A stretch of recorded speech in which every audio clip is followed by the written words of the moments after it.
Everyone, and thank you for joining us today. My name is Michelle Graff, and I'm the editor-in-chief at National Jeweler.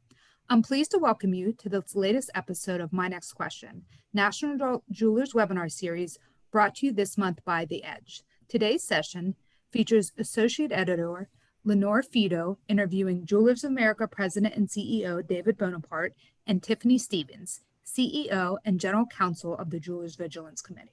Before I turn the discussion over to Lenore and her guests, I just want to let all our attendees know that if they have a question, they can drop it into the Zoom Q&A box at the bottom of their screens. I'll be back on after the discussion to share any questions with our panelists. Also, today's session is being recorded and will be available on the National Jeweler website this coming Friday, April 22nd. Now, I'll let Lenore get things started. Thank you so much. Thank you, Michelle, and thank you, Dave and Tiffany, for joining me. I always like to start by letting my guests introduce themselves. We can start with Tiffany. Hi, Lenore. Thank you. Hi, Dave. Thank you, everybody, so much for having me, and thank you, everyone who's tuning in. I don't know. What do you want to know? I'm the CEO and General Counsel of the JVC, which is the Jewelers Vigilance Committee. For anyone who doesn't know, like JA, we're a member-driven organization, but our focus is on the legal and compliance side of things. So we've been very busy the last couple months with all of the sanctions stuff that we're going to get into today. Yes, I'm sure you have. And Dave? Hi, Lenore. Hi, Tiffany. Good to see you both, and welcome to all of you out there. I'm Dave Bonaparte, the President and CEO of Jewelers of America. Jewelers of America, if you don't know, is made up of about 3,000 member firms, about 8,000 retail doors, mostly retailers, but we have a number of suppliers as well in our membership ranks. Our mission is improving consumer confidence in jewelry. So that's what we focus on day in, day out. And we have a variety of benefits, including the guidance that we're going to talk about today and some of the things with the issue around Russia and Ukraine. And we also lobby these issues that are important to jewelers in Washington, D.C. So we hope to be an important resource for the industry. So yes, we have invited the best of the best today to discuss today's topic because it is a really complex one. We're going to be talking about what jewelers need to know about Russian goods. And just as a quick disclaimer, today's info and guidance, it's accurate as of today, April 19th. So yes. The situation has been evolving quickly, but we at National Jeweler, we're keeping tabs on it. And I know that JA and JVC, they've been putting out updated guidance as well. So just wanted to get that out of the way before we get started. So on to today's topic. So following Russia's invasion of Ukraine in February, Russian companies like the diamond miner Alrosa have been under sanctions. And these sanctions were expanded earlier this month. And, the bottom line is that U.S. jewelers can't do business with Alrosa as of this time. Is that a fair assessment of the situation? Yes. Yeah, that is very accurate. Okay. Now, I also saw that these sanctions, they extend to any entities owned 50% or more directly or indirectly by Alrosa, even if they are unlisted. Are there any other entities that jewelers need to be aware of right now? Tiff, you want to start with that one? Yeah, I think we'll get into all these details, but sure. The sanctions the heat is being turned up slowly. That's why we see the evolution of what is and isn't allowed. And so the best way as someone whose main energy is going towards actually running their business, keeping up with all of this, is to just make sure that you're running names through the OFAC list, which was part of a healthy AML program, which I know we're going to get to later. But don't feel like you have to scour all around the internet for these names. They are all consolidated on the OFAC list. Mm-hmm. And I'll pop into the chat here too in just a second, but OFAC has an anonymous sort of tip line that you can call for help if you feel like you're in a gray situation and need more guidance on someone you're dealing with. So while Dave talks, I'll find that and pop. Yeah, so what we do say when asked this, like with most of these types of issues, jewelers just need to be diligent in examining their supply relationships. You have to if anybody meets this criteria, you have to know it. And so if you have legal counsel internally, obviously work with them.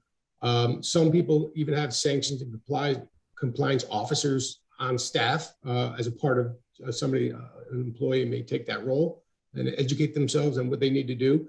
But you have to ensure adequate due diligence, and it's being conducted with all third parties throughout your business. So that's it, just kind of a general comment. It obviously is heightened now with the situation in Ukraine and Russia. Right. Now, if I'm a jeweler and I go to the link that's going to be dropped in the chat here, and it turns out that I am currently working with a supplier or a vendor that is on this list or is connected to Alrosa in some way, what are the next steps that I should take? Well, I mean, I'll just start, Tiff. I know you get into some detail on what you need to do, but you basically need to cease doing business with those companies. If you identify somebody that falls into that category is connected to Alrosa, immediately cease. It's a reputational risk. I mean, Tiff alluded to it earlier. This has been evolving. The sanctions started slow and they started ramping them up. It's typical with how sanctions are enforced or implied in these cases. So you have to kind of constantly look at who you're doing business with to make sure that they're not sanctioned entities. Right. Yeah. So technically you have until May 7th to like fully wind down your dealings with Alrosa. Yeah. If you do have those. But yeah, I mean, Dave's point is right. Like you want to stop, you want to not do this. That's the point. You don't want to this is not one you want to play with. And if anything, there's just going to be more and more people caught in this net. So you might want to even be forward looking in the way that you're assessing your risk and being a little bit more careful than it feels like you have to be. Yeah. And that the information that Tiffany referred to, OFAC's SDN list, and that's a huge resource. You can just go in there and find entities that fall on that list. And obviously you want to stay away from those companies. Right. And now I know that JVC had advised jewelers to tell suppliers that they will not purchase any goods originating from Alrosa. Is a jeweler liable if goods of Russian origin get through to them anyway? Yeah, I mean, unfortunately, you can't use great wording to get yourself out of liability. Sure. But it might mitigate it. I mean, this is a pretty, normally in a normal compliance environment, there's a mitigation there. The sanctions situation here is, there's criminal action that's possible and everything. So you're not gonna get out of it by doing that, but you should put those words out there, and then you should also put action behind those words and making sure that you actually know who you're dealing with and that they're telling you the truth about who they're dealing with. I mean, it really does matter at this point. Right. Now, this is something that you had spoken about a little bit before, and I had attended a JVC session where you guys were talking about how to create an anti-money laundering program. How does an AML plan factor into this current situation? Yeah, so I mean, this is what AML is built for. If you've got a healthy AML program, you're checking for, because remember, we've still got sanctions in Burma, there's a lot of other things going on that we all have to be aware of too. So if you've got your AML program in place, what that's done is baked into the way that you do business. You're kind of constantly checking the SDN list and other lists to make sure you're not dealing with someone who you shouldn't be. And if you're a big company, big brand name on 5th and 57th, let's say, you're probably gonna have a piece of software that just runs everybody's names through these lists, right? Because you're just a big fancy company. If you're a smaller player, you can take a few of your vendors and run them through the list by hand. And you could do it, let's say once a year or every quarter or every month or whatever makes sense for your business. So having an AML program in place that really fits your business is going to be your best protection against this and the other compliance issues that you're liable for. Right. So it's always an important thing to keep tabs on, but especially now given the current situation. Yeah, we don't want anyone in jail. Right. or having their assets frozen. This has become quite serious. So yeah. Absolutely. Yeah. Now, on top of these sanctions, there was an executive order March 11th that had banned the import of non-industrial Russian diamonds into the United States. But there is a so-called loophole that has been causing concerns for some people. Dave, do you want to get into a little bit about what that loophole is? Sure. So you may be familiar with the term called substantial transformation. That's really the issue here of that loophole. And what that means is goods coming from Alrosa go to India, for instance, or another cutting center, and they are substantially transformed, meaning they're cut and polished. After that happens, technically, those goods are considered a product of that second country. So legally, India could ship those goods to the United States under substantial transformation. Right. Okay. And so from the very, very beginning of this, even on February 24th, when this first started, JA anyway, provided some guidance to say, you know what, you should stop, regardless of substantial transformation, you should stop. Right. So now, fast forward, after they increased the sanctions, we really feel very comfortably saying, regardless of substantial transformation, where things are cut and polished, if they emanate from Russia, or you should definitely not purchase them or deal with any companies that are providing them. So that is an issue too that has got the attention of Congress. So you may have seen a press release come out where 11 members of Congress are now, they have written a letter that to Blinken and Janet Yellen asking for that loophole to be closed. Now this becomes a legislative issue. And I will mention that now that letter has been written, and those congressmen have brought this issue up. JA is going to lobby for this in June on the Hill. So we've been lobbying on certain issues in the past, mostly around business issues like sales tax fairness, but this is a really important issue because of this situation. I think everybody agrees that this loophole is not good and needs to be closed. Right. And Tiff, I'm sure you could add on to that. Yes. Lenore, do you mind? Or do you want to do another question? Okay. Yeah, so the substantial transformation thing is a customs standard. So when goods are coming in the United States under the customs framework, that's where the substantial transformation thing, and it applies to all different kinds of goods. So that's how we kind of like ended up here. And the way it works with these sanctions that are like sort of escalating is, of course, these sanctions are coming out through executive orders, and then the Treasury Department takes those broad edicts and applies all the practical rules for all of the different industries that have to deal with them. And so we got that really quickly with the last few versions of sanctions. The ones that came out, a week and a half ago, we haven't gotten that clarity from the Treasury Department yet. So we've been talking to people informally at Treasury and at State and everything, trying to get more details, because I know we keep calling this a loophole, but it was actually designed, there's intention behind it, because they want to leave themselves room to turn up the heat, right? So for now, this is the situation that we're in. And it's really, there's a lot of tension here, because what's legally required of you, Russian goods are still allowed if they go through that transformation in India or anywhere else. But then we have a lot of consumers and business owners in the US who are just like, no, I don't want to go there. I don't want to do that.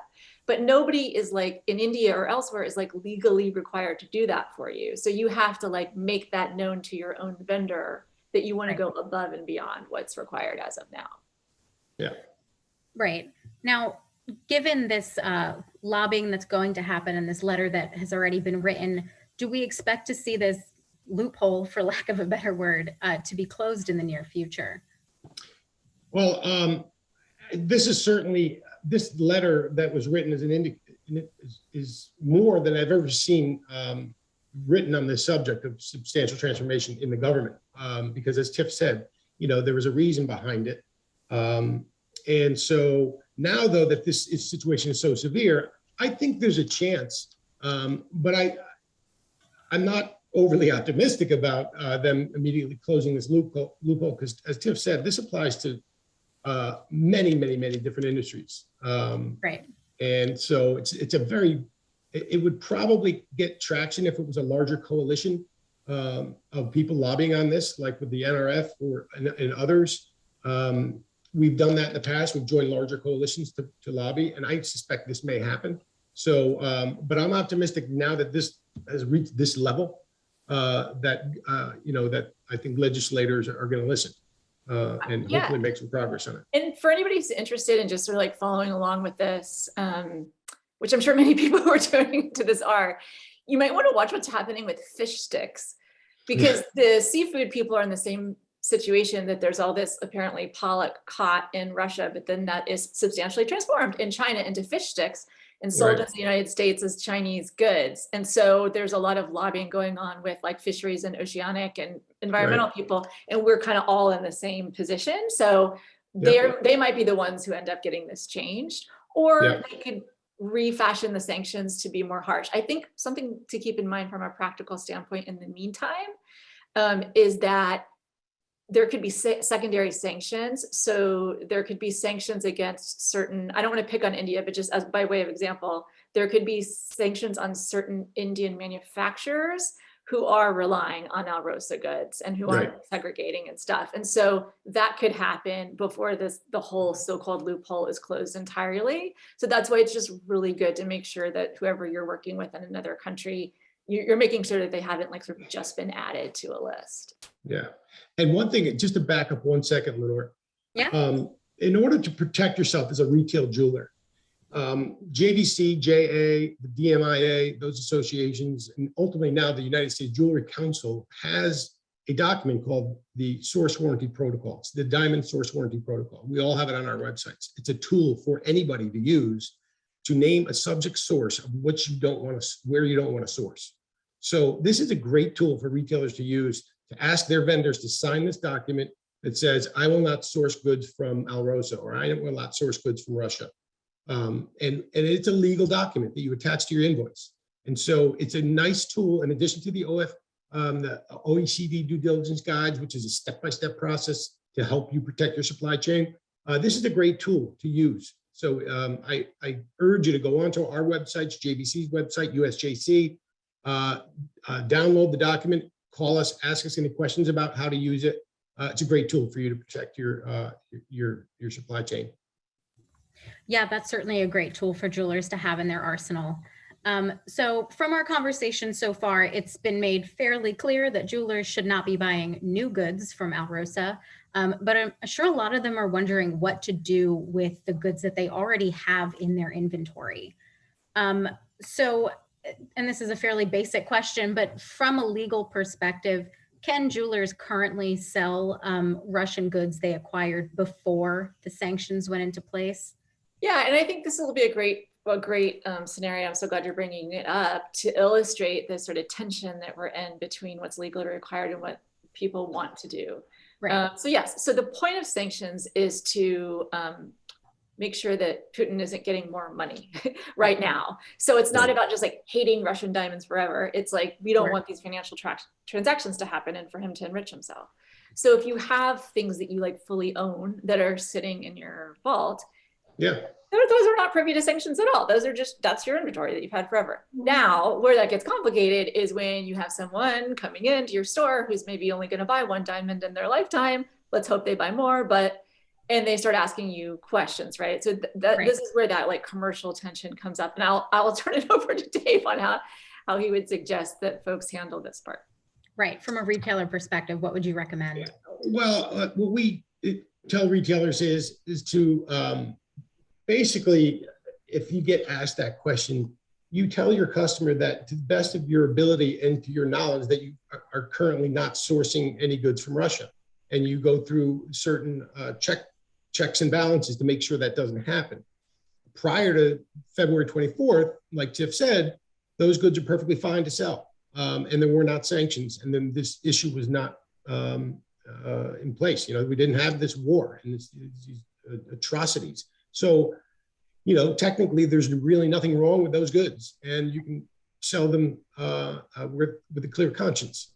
And just stress the fact that since February 24th, you know, you ceased purchasing goods or potentially purchasing goods and not have knowingly purchased goods from Russia.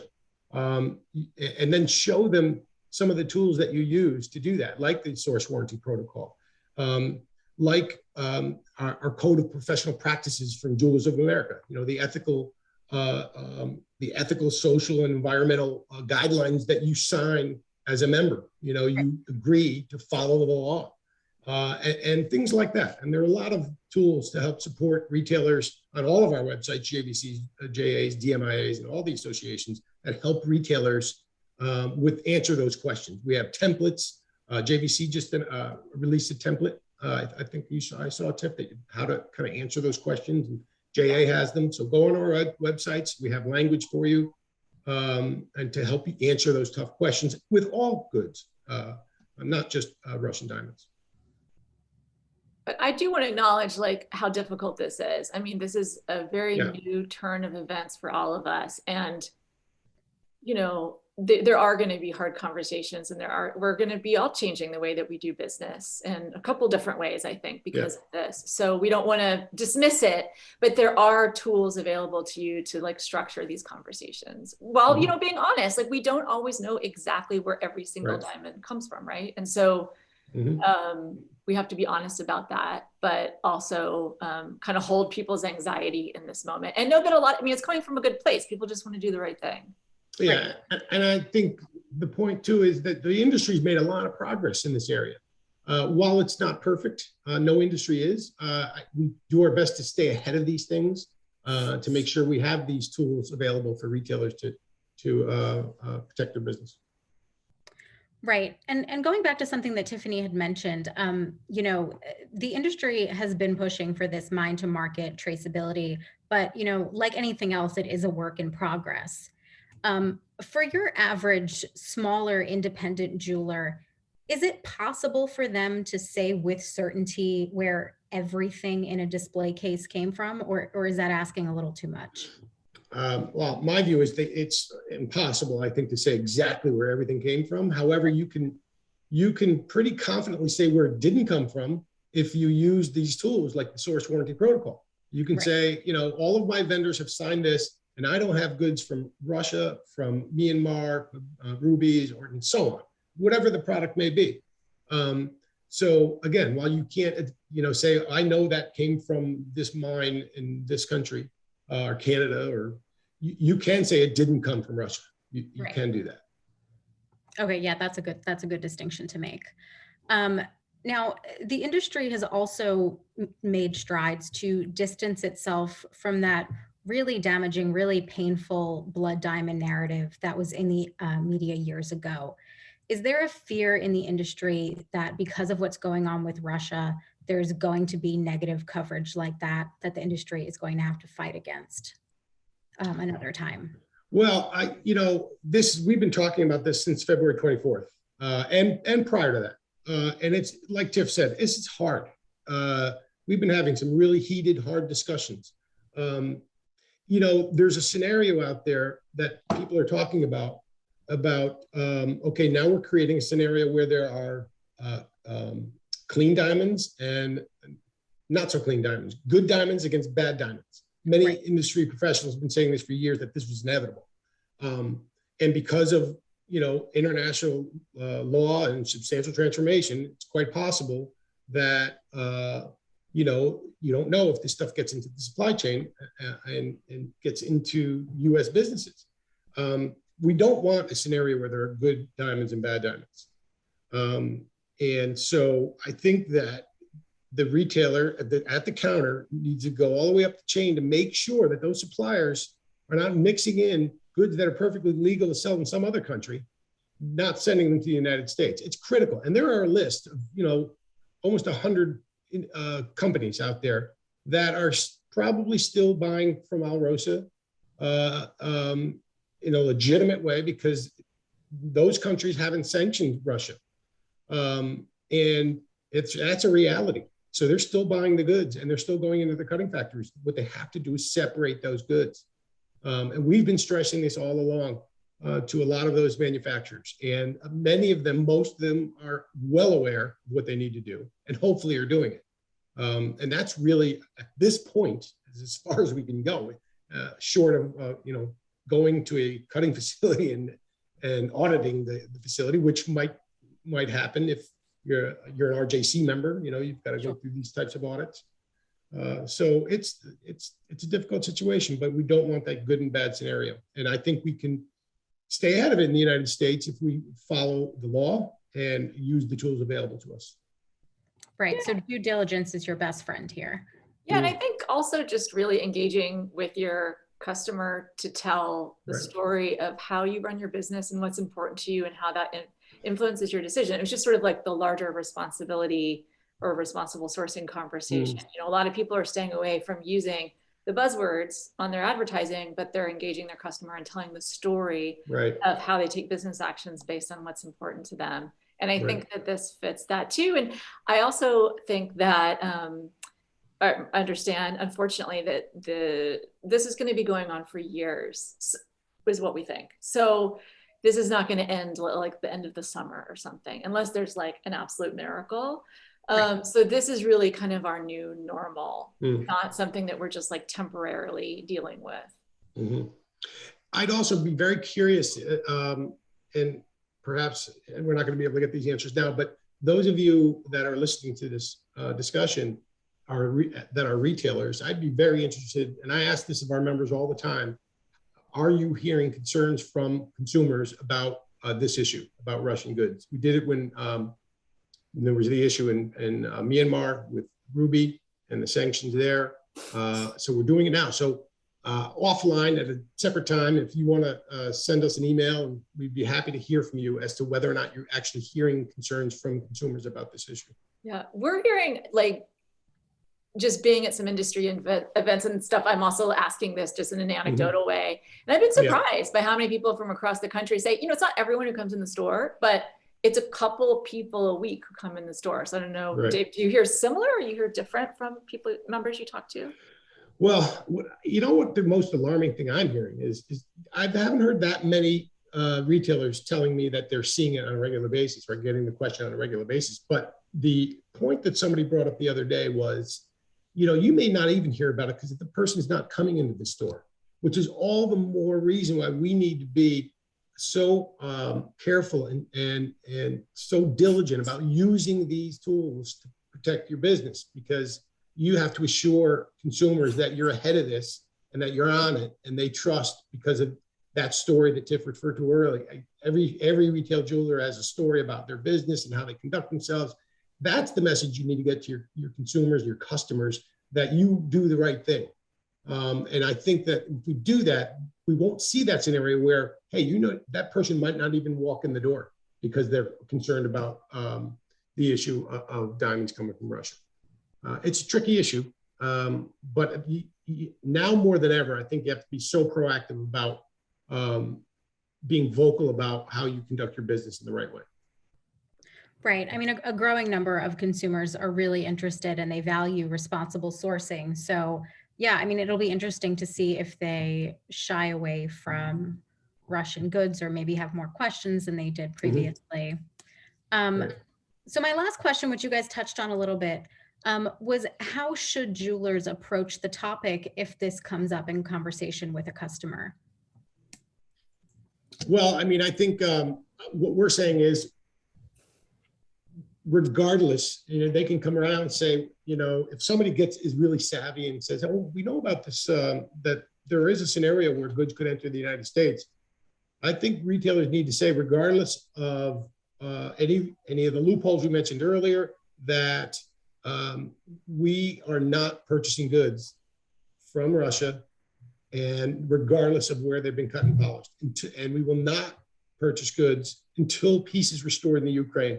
And to take it a step further, you know, the complicated matter of, you know, the Russian government owning a percentage of Alrosa, that's a problem, you know, especially if Putin's still in power, because, you know, that you just don't want to be connected to that and any way to enrich the Russian government is not a good optic. And so we're saying just cease and use the tools provided to you by your various associations, Jewelers of America, JBC, and others. Right. But also, as the buzzkill lawyer, I do feel obliged to say, I feel it's been great to see the outpouring of humanitarian feelings and efforts and support, but don't promise more than don't say you're doing more than you can actually do. Right. You know, and I know the instinct is there to just want to solve it all, but like, if you can't If you don't know that everything was never of Russian origin, don't say it. You know what I mean? Right. Like, tell a different story, say what you are doing, but don't get excited or swept up and make a bigger claim than you can actually back up at the end of the day. Yeah, and to be specific about the source warranty protocol, you can say you're using this document. Is it 100% foolproof? No, but at least you're taking the steps necessary to show your consumer that you care and that you're taking these steps. Right. Now, that was it for my questions, but I see we've had a very active chat. So I'm going to turn it over to Michelle and see if she can give us some audience questions. Thanks, Lenore. Thank you, guys. Thanks, Lenore. Thank you, Lenore, David, and Tiffany. That was a great discussion. And Lenore is absolutely right. We have had a ton of questions come in, and we had questions submitted beforehand. And just as a reminder, our listeners, you still have time to drop questions into the Zoom Q&A box. I'm going to give you a minute to, if you have something you want to ask, to think about it and put it in there while I go ahead and share a word from this month's sponsor, The Edge. More than software, The Edge is a total retail solution for jewelry store management. They offer the integrated tools you need to improve profits, customer relationships, and overall business. Learn more at theedgeforjewelers.com. That is theedgeforjewelers.com. Now let's get started with our listener questions. Like I said, we had so many. I'm not even sure where to start, but I will start with this one, which came in beforehand. I thought was interesting. Should diamonds from Russia be inscribed like we do with lab-grown diamonds? And I think I don't know if this is the right panel for it, but I think that's a really interesting question. And it also is I'm going to bring up here, it's worth noting that actually before all of this, before the war started, Alrosa actually had put a lot of money, kind of ironically now, into being able to trace their diamonds back to Russia. And they were very proud of their sourcing. And there's many discussions to be had about this, but overall, they were a very upstanding member of the jewelry industry, and they were in the RJC, and they were doing all the things other companies, De Beers, et cetera, were doing. And they actually, I believe they were inserting nanoparticles in their diamonds so they could be traced back to whatever mine they came from. And so you could definitively say, this was an Alrosa diamond mined in X. So could their diamonds be inscribed? I mean, I'll just give my answer, and then Dave or Tiffany, you can jump in. Sure, I think they can do that, but that would be something Alrosa would have to do, unless we're saying, should the cutters or manufacturers do it? I'm not sure, but just point being that Alrosa actually, before all this happened, had put many years and a lot of money into being able to trace its diamonds. Well, I mean, Alrosa, prior to this, is clearly, arguably, one of the leaders with responsible sourcing and all of this, the systems they put in place. I guess the unfortunate part about this is just the simple fact that they're owned by, percentage by the Russian government. That's the problem. Had that not been the case, we may not be talking about this today. Okay, if they were just a private business, had nothing to do with the Russian government, and none of the proceeds were going up to government officials, and arguably used. Some people will argue, well, how do you know that the proceeds are being used to buy weapons and fuel and help fuel the war for them? And that's not the question. The question is they're directly attached. So it's a problem, and I feel everybody is conflicted about this, because there's been individuals from Alrosa that are very upstanding and did so many great things to make progress with sourcing. But as far as the inscription, I don't know. You can do it for sure. I don't know if that's going to happen now. I really don't know.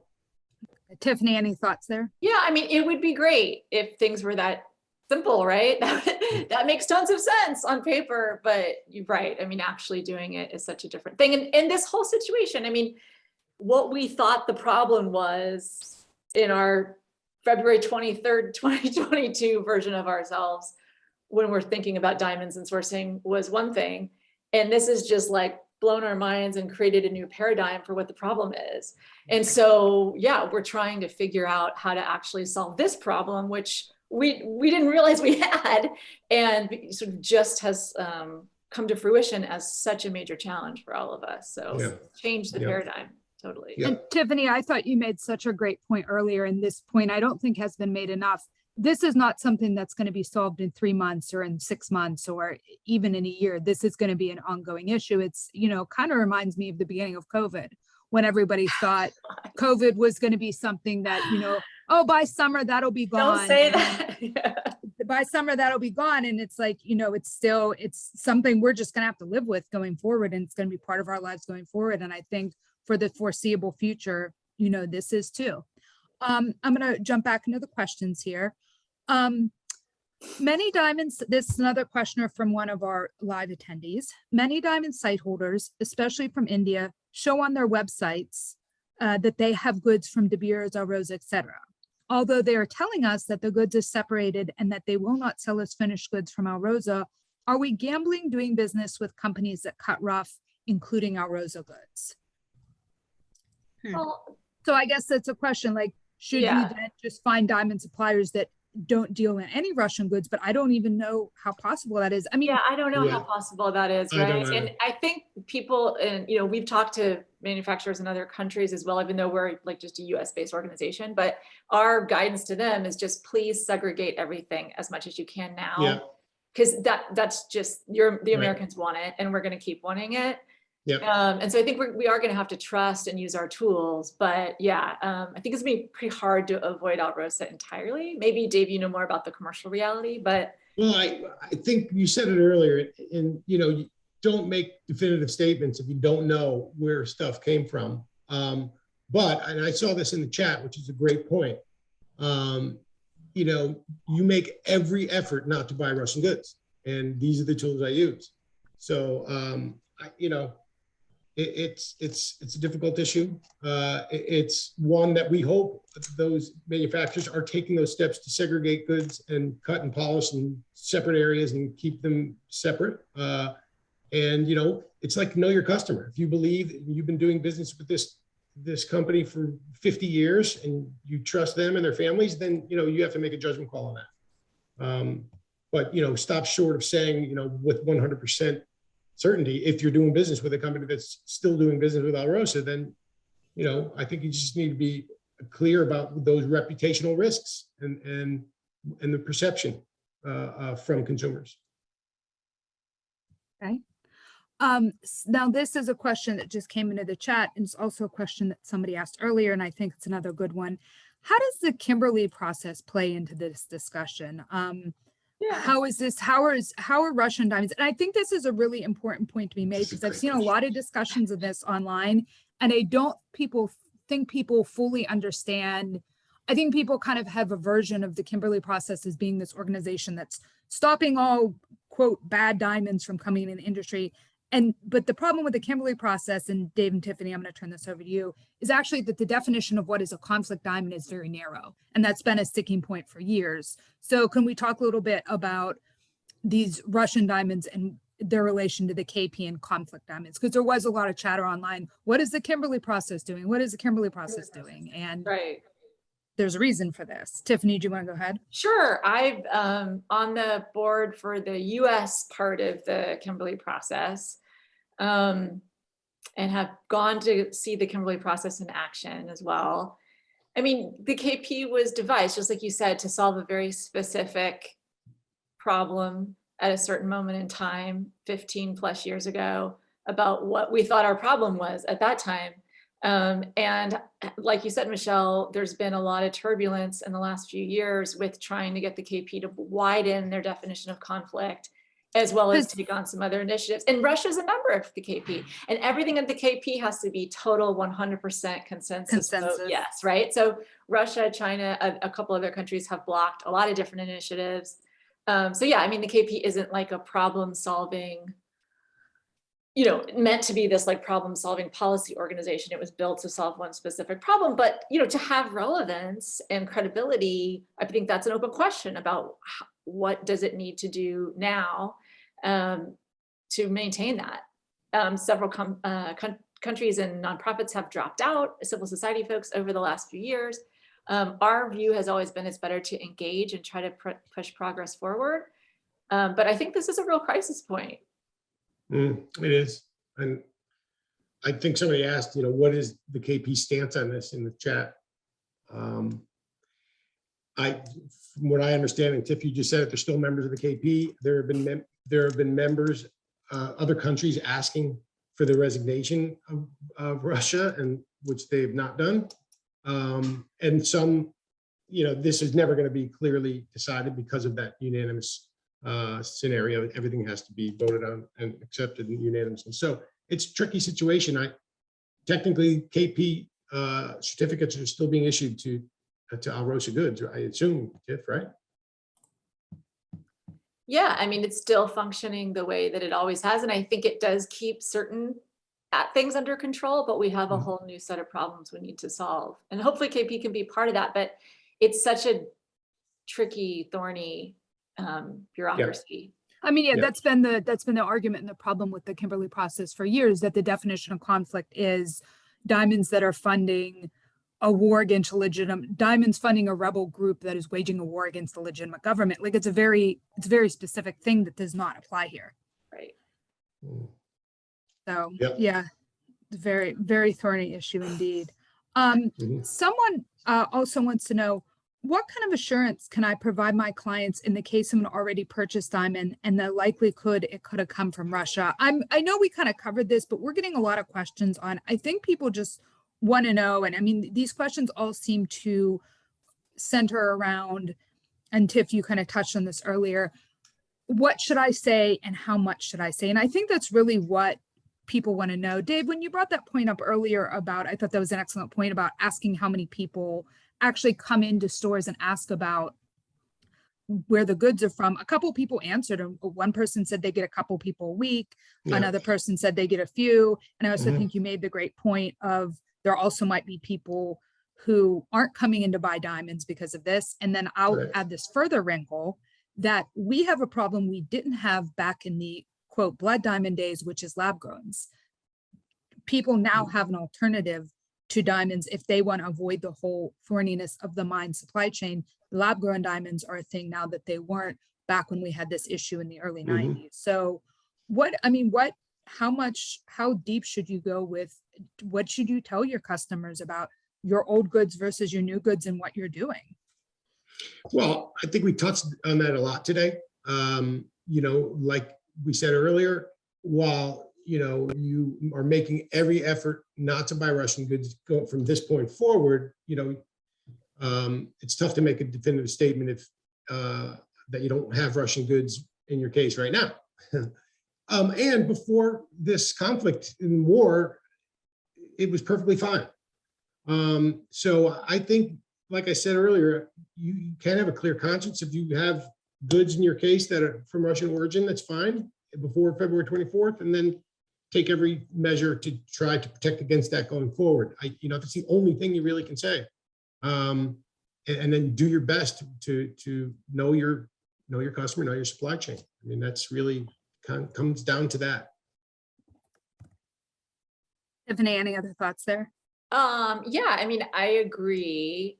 You can only say what you really know. And if you can talk about, like, if anybody really wants to get into it, like the frameworks for sanctions, like this happened and we cut off the money. And that's the point. It's not that the diamonds are bad. It's that the money that, you know what I mean? If you can kind of pull that out. But really, I mean, the reality, and I'm sure that there are so many talented salespeople associated with all the different companies on the call today. I mean, I'm sure that they're used to this. Like, there's just so much anxiety around this. And you're just really acknowledging and holding people's anxiety and trying to help them kind of get to a calm place of making their own decision, because there aren't any hard answers to all of this yet. So there, don't feel like you have to come out with some like armor of answers. I think it really is more about engaging the questions and getting people to a place where they feel comfortable. And also on the lab grown issue, I think it's single digits of the overall lab grown stock in the world. I think it's like 9% of lab grown, something like that, come out of Russia. So it's an important point. but a smaller one. And I'll say, you know, so this is a great, I mean, to be frank, like this is a pretty good opportunity for lab grown folks, right? Although I would say if we really start scratching the surface, I think there are some issues about where, you know, a pretty big part of the lab grown diamonds come from for a completely different set of issues in a different country. Right. But yeah, I mean, this is an opportunity for a lot of different people, including lab grown folks. Yeah, I would agree. For sure. Since another attendee wants to know, since the indication here is that this situation will last a long time, is this an opportunity to expand artisanal miners in countries other than Russia participation in the diamond market to make up for the supply shortage? I think it's a good observation. I think it's been being done prior to this war, that there's been efforts to help artisanal miners in various countries. You know, DDG does a great job in this with building communities and helping artisanal miners, and DDI does it for many years. And so I think that's happening. And yeah, I think there's opportunity. But I don't think, I'm not hearing that there, you know, I did hear a little bit about supply issues or supply concerns in terms of being able to get certain goods. But I'm not hearing it that much right now. So I think there are other sources and alternatives for both the middle of the supply chain and retailers to source goods that aren't from Russia. Yeah, and I think, I mean, the artisanal miners, of course, we want to support them. That's amazing. But Dave, I think you hit the nail on the head. It's a volume issue. I think, I don't know if, I assume everyone on this call understands this, but just in case you don't, Arosa is the largest diamond producer in the world by volume. Like this is not an issue with, in the past we've, had issues with diamonds from CAR or diamonds from the Democratic Republic of Congo. Right. And those were issues and they needed to be addressed. Yes, but this is way bigger than that.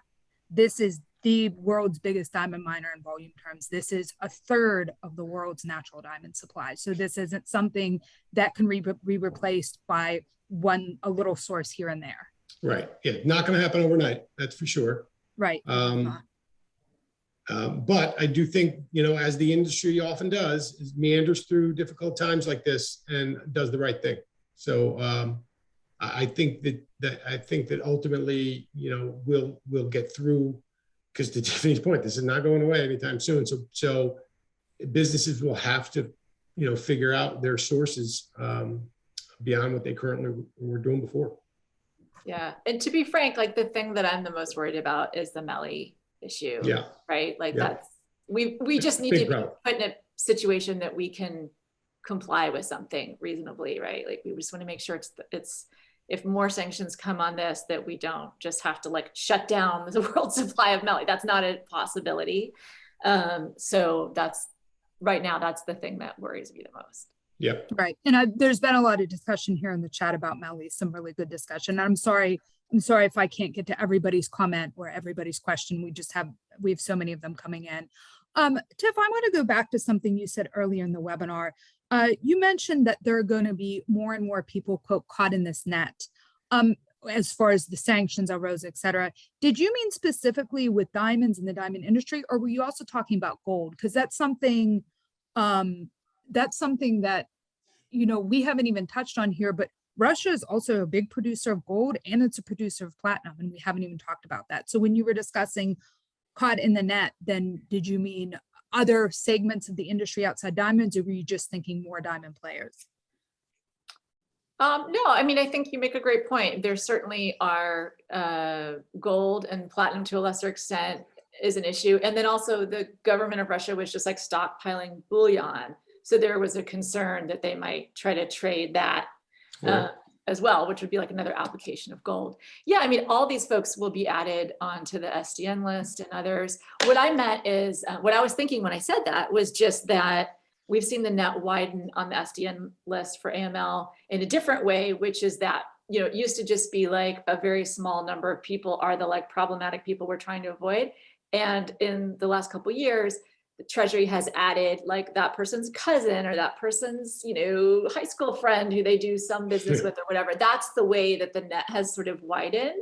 So just like broken records is what I always say, which is that, people tuning into this call, people in industry who are members of things like JVC or JA, you're obviously not out here trying to do the wrong, you're not a criminal, you're not trying to launder money, you're not trying to do these things. What we want to protect you from is getting like swept up in something that you don't even realize that you're getting swept up in, because the net is so wide and goes beyond just like the instinctual realizations that you might have. And that's why these tools are so important. Mm-hmm. So that's just what I meant, that the net is wider than you might initially realize. And that's why it's good to rely on tools.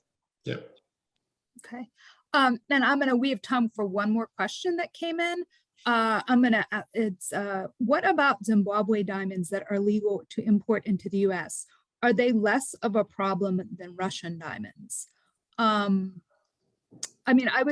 just going to throw out my answer here. I would say they're equally problematic. And I think and Tiffany, Dave, you can jump in, they're equally problematic. And I think, Tiff, you made this point earlier, when you're doing your AML program, when you're running all these checks, you're not just running for the Russia situation, you're running for Burma, you're running for everybody who's sanctioned. This is going to check your whole supply chain. So that's what, in the kind of the broader sense, that's kind of how I take this discussion, but I don't know if Tiffany or Dave, you want to answer that. I think you said it. You want to avoid any entity that is sanctioned, whether it's, Zimbabwe or if it's Russia. So,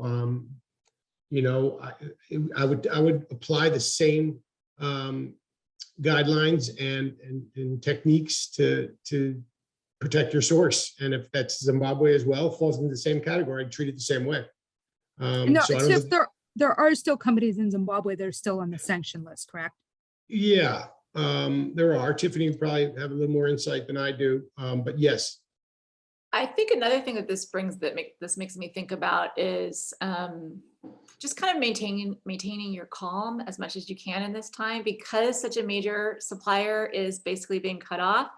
There are a lot of other people out there who might try to take advantage of the situation who normally you would avoid if you had a steady supply from other players. And so, don't forget about that, and be sure that you're not compromising your morals or your values in other ways because you're solving this one problem. There are still lots of other players to be wary of, and you still want to go through all your due diligence and working with anyone new to make sure that they're not also already sanctioned or have problems, or that in fact these aren't Russian goods that have been sent through UAE or others to get to you.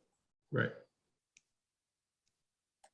Okay. Well, thanks again to our guests, David and Tiffany. We're out of time. Thank you. To our editor, Lenore, for our hosting, and to our sponsor, The Edge. One last thing before we log off here today. Somebody asked about getting a list of all the resources that were provided today, and we will provide that in the story. As I mentioned, this is going to go up as a video, as a story on the National Jeweler website this coming Friday, and we provide a full list of all the links, all the phone numbers, all the everything that was provided here today in that story. We'd love it if you'd watch the webinar, but if you don't want to watch the webinar, all the information that we talked about, the germane things as applied to the list and the phone numbers, will be in the story. So don't worry about that. My next question will return again in May with episodes hosted by myself and senior editor of Gemstones, Brecken Branstrader. Details on that are forthcoming.